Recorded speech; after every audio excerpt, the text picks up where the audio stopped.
নমস্কাৰ ছাত্ৰ-ছাত্ৰীসকল আজি আমি নৱম শ্ৰেণীৰ গ্ৰেভিটেশ্যন অৰ্থাৎ মহাকৰ্ষণ চেপ্টাৰটোৰ বিষয়ে আজি আলোচনা কৰিব গৈছো সকলোকে পুনৰবাৰ এডুলাইট কোচিংলৈ স্বাগতম জনাইছো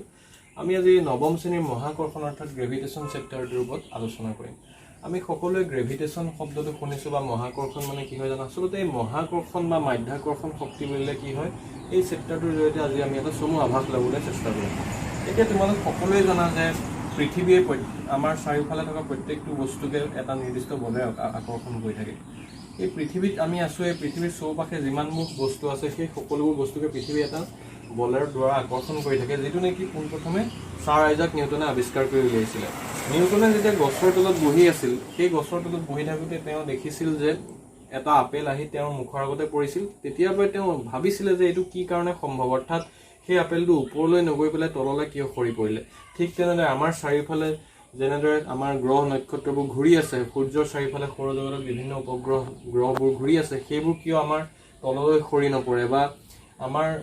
যিটো পৃথিৱীৰ উপগ্ৰহ চন্দ্ৰ সেই চন্দ্ৰটো কিয় পৃথিৱীৰ গালৈ সৰি নপৰে সেই চাৰিওফালে কেনেকৈ ঘূৰি থাকে এই প্ৰশ্নবোৰ উত্তৰ বিচাৰি পেলাই তেওঁ এই মহাকৰ্ষণ নামৰ এই ধাৰণাটো আৱিষ্কাৰ কৰিছিল এই মহাকৰ্ষণ শক্তি কি হয় আমি আজি আলোচনা কৰিম পোনপ্ৰথমে মই মহাকৰ্ষণ টপিকটো আৰম্ভ কৰাৰ আগতে মই তোমালোকক চেন্ট্ৰিপিটেল ফোৰ্স বা যাক চেন্ট্ৰিপিটেল ফোৰ্স বুলি কোৱা হয় চেন্ট্ৰিপিটেল ফোৰ্স বা কেন্দ্ৰাভিমুখী বল বুলি ক'ব পাৰোঁ আমি অসমীয়াত কেন্দ্ৰাভিমুখী বল কি হয় আমি এই বিষয়ে আলোচনা কৰিম কেন্দ্ৰাভিমুখী বল এইটো কি হয় মহাকৰ্ষণ আৱিষ্কাৰ মই পঢ়াৰ আগতে এতিয়া এই কেন্দ্ৰাভিমুখী বলটো কাক বোলে আমি জানিব লাগিব এতিয়া তুমি যদি এটা শিলগুটি লৈ পেলাই এডাল ৰছিত শিলগুটি এটা বান্ধি যদি এনেকৈ ঘূৰাই থকাৰ লগে লগে তুমি যেতিয়ালৈকে এৰি নিদিবা তোমাৰ মূৰৰ ওপৰত বা তোমাৰ ৰছিডালৰ লগত শিলগুটিটো এনেকৈ চাৰিওপাশে ঘূৰি থাকিব ঠিক তেনেদৰে ই কেনেকৈ সম্ভৱ এটা নিৰ্দিষ্ট গতি আছে তাৰ ত্বৰণ এটাত অৰ্থাৎ এটা এচিলাৰেশ্যন সি আমাৰ চাৰিওফালে নিৰ্দিষ্টভাৱে ঘূৰি আছে এইটো কেনেদৰে সম্ভৱ মানে সেই ৰছিডালত যেতিয়া শিলগুটিটো বান্ধি পেলাই তুমি তাত টানি পেলাই ধৰি ঘূৰাই আছা তেতিয়া এটা বলৰ দ্বাৰা সি নিৰ্দিষ্ট এটা দিশত ঘূৰি থাকে আৰু যেতিয়ালৈকে তুমি এৰি নিদিবা তোমাৰ বলটো এৰি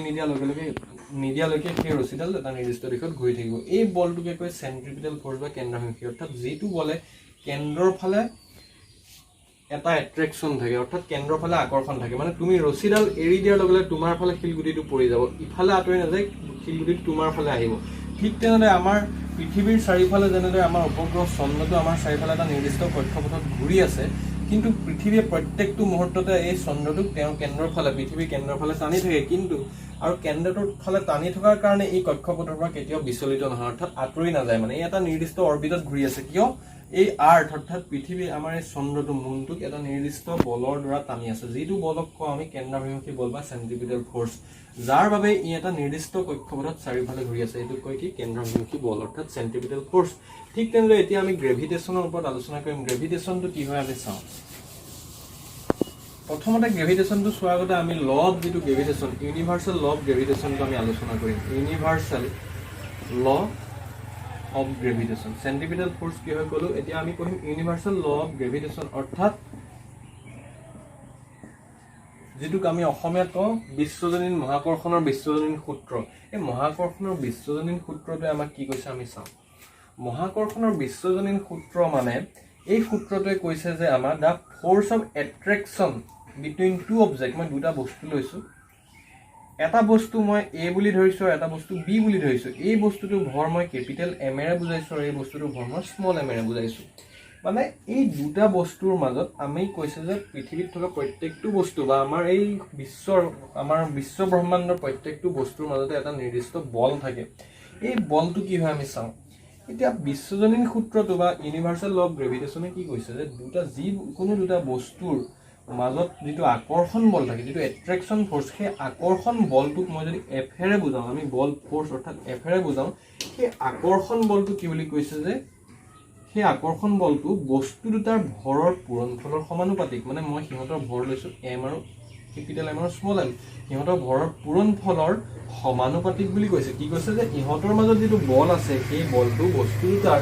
ভৰৰ পূৰণফলৰ সমানুপাতিক আৰু এই বস্তু দুটাৰ মাজত যিমান দূৰত্ব থাকিব মই যদি দূৰত্বক স্মল দিৰে বুজাওঁ সেই দূৰত্বৰ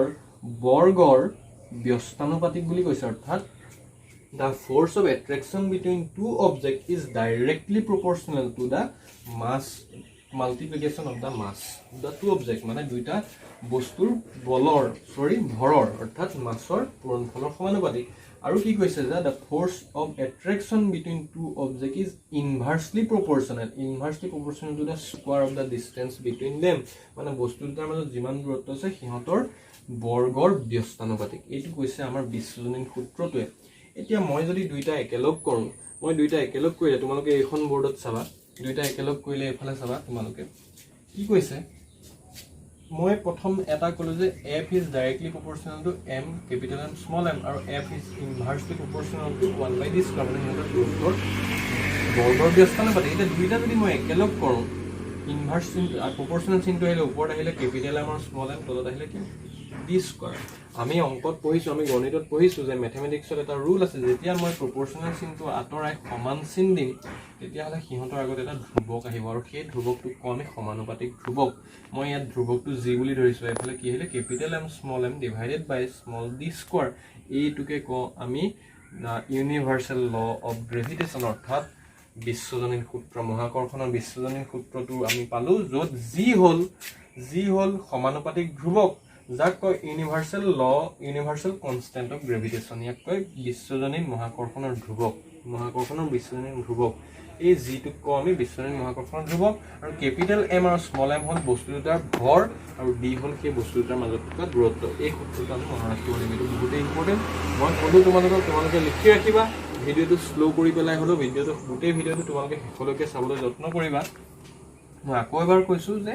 কি কৈছে দুটা বস্তুৰ মাজত থকা আমাৰ বিশ্বজনীন সূত্ৰটো কি কৈছে যে দুটা বস্তুৰ মাজত থকা বল আকৰ্ষণ বলটো বা মহাকৰ্ষণ যেটো বল আছে মহাকৰ্ষণ বল মানে এটা আকৰ্ষণ বল সেই মহাকৰ্ষণ বলটো বস্তু দুটাৰ ভৰৰ এটা দুটা যদি বস্তু সেই বস্তু দুটা ভৰৰ পূৰণফলৰ সমানুপাতিক আৰু সিহঁতৰ মাজত যেটো দূৰত্ব থাকিব সেই দূৰত্বৰ বৰ্গৰ ব্যস্তানুপাতিক আৰু একেলগ কৰিলো মই একেলগ কৰাৰ পিছত যেতিয়া সমান চিন দিলো তেতিয়া এটা ধ্ৰুৱক পালো যিটো ক আমি কি universal constant of gravitation universal constant of gravitation universal constant of gravitation বুলি কওঁ আমি gravitation মানে কি হয় মহাকৰ্ষণৰ বিশ্বজনীন ধ্ৰুৱক universal constant of gravitation এতিয়া মহাকৰ্ষণৰ বিশ্বজনীন সূত্ৰটো পঢ়িলো f = ইয়াতে আছে কি g m by d square যেটো আমি পঢ়িলো universal constant য'ত g universal constant এতিয়া আমি g টো চাও এফালে আনি পেলাই g টো কি হ'ব তেনেহলে আমাৰ g = কি হ'ব তেতিয়া হলে f into d square divided by capital M into small m কেতিয়াবা তোমালোকে কিতাপতে capital M আৰু small m ৰ জায়গাত m1 m2 বুলিও পাব পাৰা m1 m2 অৰ্থাৎ এটা ভৰ m1 বুলি ধৰিব আৰু এটা ভৰ m2 বুলি ধৰিব আমি এতিয়া এই বিশ্বজনীন সূত্ৰ যেটো পঢ়িলো তাৰ পৰা মই এতিয়া এই মহাজাগতিক ধ্ৰুৱক যেটো আছে আমাৰ বিশ্বজনীন ধ্ৰুৱক মহাকৰ্ষণৰ সেই g টো মই এক্সট্ৰাকে লৈ আহিলো ইয়ালে বাওঁফালে g টো আমি কি হয় কেতিয়াবা তোমালোকক এই g ৰ এককটো কোনেবা g ৰ মানটো কোনে আমি g ৰ মানটোৰ এককটো পঢ়িম এতিয়া আমি জানো বলৰ একক সদায় কি হয় f ফোৰ্সৰ একক কি হয় নিউটন অৰ্থাৎ বলৰ একক সদায় নিউটন d মানে কি হয় দূৰত্বৰ একক সদায় আমি SI একক হল মিটাৰ গতিকে ইয়াত মিটাৰ স্কয়াৰ হ'ব d স্কয়াৰ মিটাৰ স্কয়াৰ আৰু m কেপিটেল M ভৰৰ একক আমি জানো যে কেজি SI একক কি হয় কেজি ইয়াতে কেজি আৰু এইটো ভৰৰ একক কিমান হ'ব কেজি তেনেহলে আমি যদি এই g ৰ এককটো আমি চাও কি হ'ব নিউটন মিটাৰ স্কয়াৰ ডিভাইডেড বাই কেজি স্কয়াৰ এটো আমাৰ কাৰ ইউনিট হল g ৰ ইউনিট হল মহাজাগতিক যেটো আমি ধ্ৰুৱক পঢ়িছিলো g ৰ এককটো হল নিউটন মিটাৰ স্কয়াৰ ডিভাইডেড বাই কেজি স্কয়াৰ বা Newton metre square per kg square বুলি আমি পঢ়িব পাৰো এতিয়া এই g ৰ এটা মান দি থৈ গৈছে আমাক বৈজ্ঞানিকসকলে এটা তেওঁলোকে গৱেষণা কৰি g ৰ এটা মান নিৰ্দিষ্ট মান দি থৈ গৈছে সেই g ৰ মানটো কি হয় 6.673 into 10 to the power minus 11 এককটো কি হ'ব তেনেহলে Newton metre square per kg square এনেকৈ লিখিব পাৰোঁ তো এইটো g ৰ মান এইটো তোমালোকে মনত ৰাখিব লাগিব এই g ৰ মানটো তোমালোকে কি লিখিবা তেনেহলে 6.673 into 10 to the power minus 11 newton metre square per kg square এইটো g ৰ ফিক্স মান তোমালোকে অংক কৰিব হলে এই g ৰ মানটো মনত ৰাখিব লাগিব এতিয়া আমি এইটো লগত সম্বন্ধ ৰাখি এটা কোৱেশ্চন কৰো আহা ইয়াতে এক্সাম্পল এটা চাও আমাক কি কৈছে এটা কোৱেশ্চনত দিছে the mass of the earth is 6 into 10 to the power 24 KG পৃথিৱীৰ ভৰ হল 6 into 10 to the power 24 KG চন্দ্ৰৰ ভৰ স্মল m বুলি দিছে 7.4 into 10 to the power 22 KG আৰু চন্দ্ৰ আৰু পৃথিৱীৰ মাজৰ চন্দ্ৰৰ মাজৰ দূৰত্বটো আমাক দিয়া আছে এইটো এতিয়া আমি সেইটো কুৱেশ্যনটো কি কৈছে যে find the gravitational force between earth and মুন,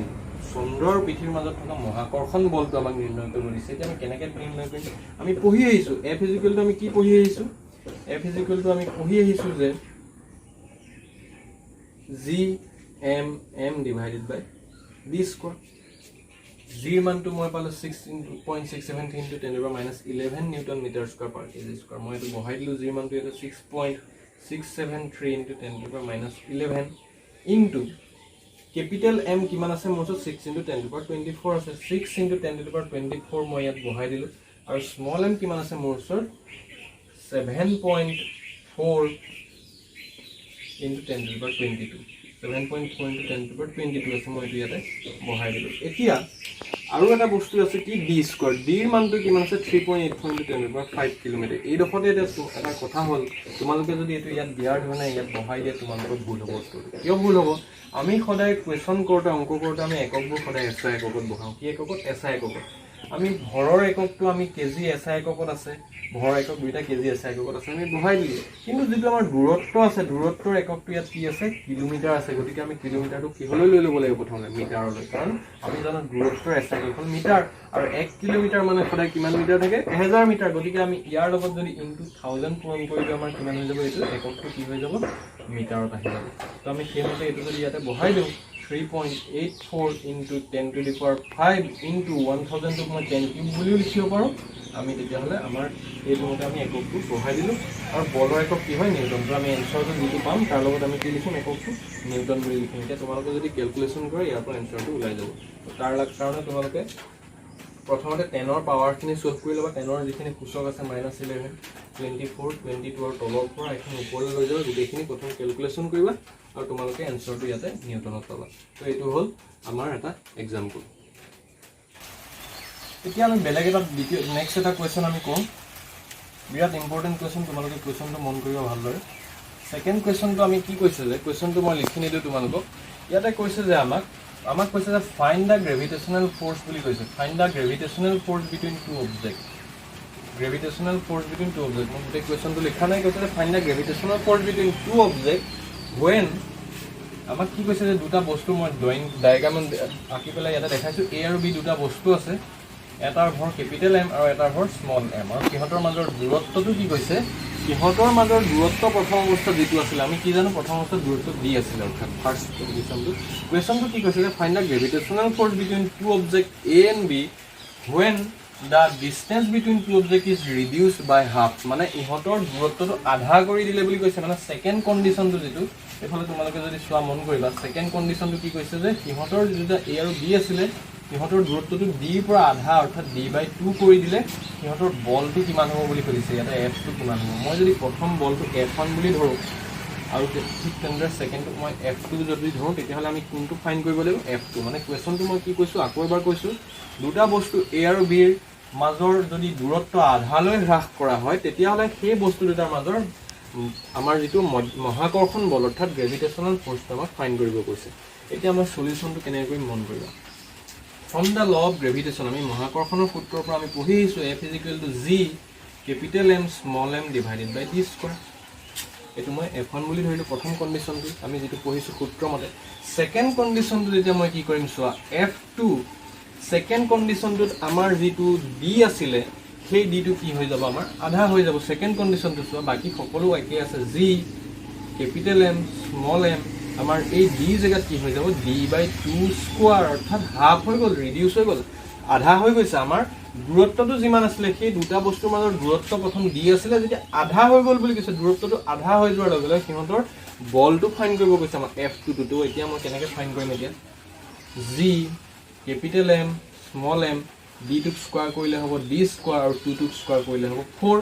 বুজি পাইছা এইডোখৰ? এতিয়া এই 4টো মই ওপৰলৈ লৈ যাব পাৰিমনে? ওপৰলৈ যদি লৈ যাওঁ মই কি হ'ব? 4 into G capital M small M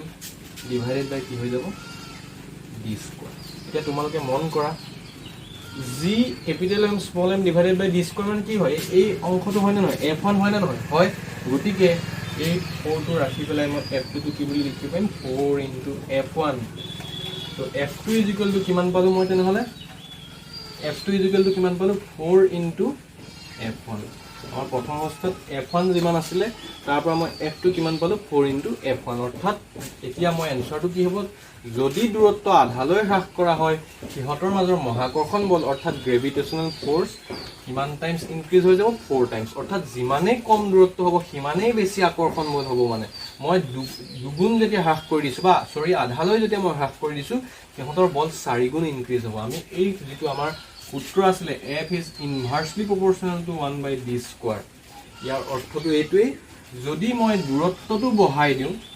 তেতিয়া হলা বলটো কমি যাব এটা বাহিলে এইটো কমিব ইনভাৰ্সলি এতিয়া আমি ইয়াত দূৰত্ব কমাই দিছো কিমান গুণ কমাইছো আধা কমাইছো আধালৈ কমাই দিয়া লগে ইয়াত যেহেতু স্কয়াৰ আছে এইটো কিমান গুণ বাঢ়ি যাব 4 গুণ বাঢ়ি যাব 4 টাইমস ইনক্রিজ হৈ গল ইয়াত ইজি হয় এতিয়া তোমালোকক মই এটা হোমৱৰ্ক দিম তোমালোকৰ হোমৱৰ্কটো কোৱেশ্চনটো একেই থাকিব জাস্ট এটা চেঞ্জ কৰি দিম মই কি কৰিম চোৱা তোমালোকৰ হোমৱৰ্কটো কি হ'ব চোৱা তোমালোকে লিখি ৰবা মই ডায়াগ্ৰামত থৈ দি বুজাম তোমালোকক find the gravitational force between the two object A and B প্ৰথম অৱস্থাত একেই আছে আমি সূত্ৰমতে পাম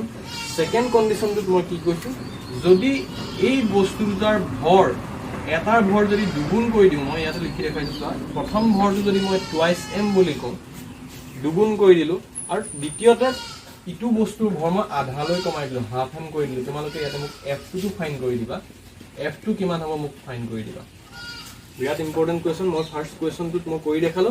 আধালৈ হ্ৰাস কৰি দিলো দূৰত্ব এতিয়া মই দূৰত্ব একো কৰা নাই দূৰত্ব একেই থাকিব ইয়াতে দেই দূৰত্ব একেই থাকিব a আৰু b মাজৰ দূৰত্ব ইয়াত যেনেকৈ দি আছিল তাতো দি থাকিব কিন্তু প্ৰথম বস্তুটোৰ ভৰ মই m টো দুগুণ কৰি দিলো আৰু দ্বিতীয় বস্তুটোৰ ভৰ মই আধালৈ হ্ৰাস কৰি দিলো তেনেহলে তোমালোকে মোক ইয়াত f2 টো ফাইন্ড কৰিবা তোমালোকে f1 টো ধৰি লবা সূত্ৰৰ মতে আৰু সেই মতে f2 টো m ৰ জায়গাত টুৱাইস m হ'ব আৰু স্মল m ৰ জায়গাত যেনেকৈ হাফ m হ'ব তোমালোকে পুট কৰি পেলাই মোক ইয়াতে এই f2 টোৰ মান f1 ৰ লগত তুলনা কৰিলে ইয়াত যেনেদৰে 4 গুণ হৈছিল এই কোৱেশ্চনটো তোমালোকে নিৰ্ণয় কৰি মই কোৱেশ্চনটো আকৌ কৈছো find the gravitational force between two object A and B if the mass of the first object is increased by twice মানে আমি দুগুণ কৰি দিলো আৰু mass of the second object is reduced by half আৰু দ্বিতীয় বস্তুটোৰ ভৰ মই আধালৈ হ্ৰাস কৰি দিলে বস্তুটোৰ মাজৰ মহাকৰ্ষণ বল অৰ্থাৎ গ্ৰেভিটেশনাল ফোৰ্সটো কিমান হয় তোমালোকে নিৰ্ণয় কৰি দিবা তো আজিলৈ ইমানতে সামৰিছো আমি দ্বিতীয় ক্লাছটো ইয়াৰ পিছৰ ক্লাছটোত আমি তাৰ পিছৰ অংশখিনি আমি পঢ়িবলৈ চেষ্টা কৰিম তো মই তোমালোকক এটাই অনুৰোধ জনাইছো তোমালোকে ভিডিঅ'টোৰ জৰিয়তে যথেষ্টখিনি জ্ঞান লাভ কৰিব পাৰিবা সেইখিনি ভালদৰে তোমালোকে আৰম্ভণিৰ পৰা শেষলৈকে চাবা আৰু তোমালোকৰ ফ্ৰেণ্ড সাৰ্কলৰ লগতো তোমালোকে শ্বেয়াৰ কৰিবা আৰু আমি নেক্সট নতুন নতুন টপিক লৈ আহিম আৰু সেইমতে তোমালোকৰ ক্লাছখিনি আমি আগুৱাই লৈ যাম নমস্কাৰ জনাইছো পুনৰবাৰ সকলোকে ধন্যবাদ